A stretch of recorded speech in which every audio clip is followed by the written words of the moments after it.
Se dirige-t-on vers la fin de l'anonymat dans l'accouchement sous X? Brigitte Barège, députée du Tarn-et-Garonne, a déposé une proposition de loi contradictoire et créant l'obligation pour la mère de laisser son identité au Conseil national pour l'accès aux origines personnelles. Un projet qui risque, selon les professionnels de la naissance, de rompre l'équilibre entre les droits de la mère et de l'enfant au détriment d'une situation bien souvent de souffrance de la future maman.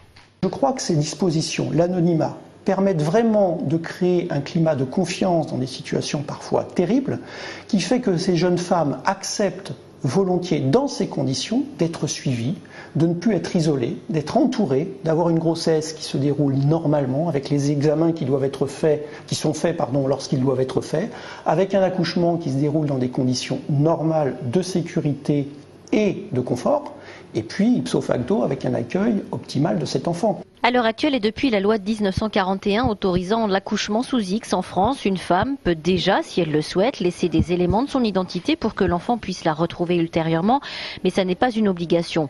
À l'hôpital Joseph Ducoing, chaque année, environ 5 femmes accouchent dans le secret. La plupart sont dans des situations sociales très précaires et souvent très jeunes, voire mineures.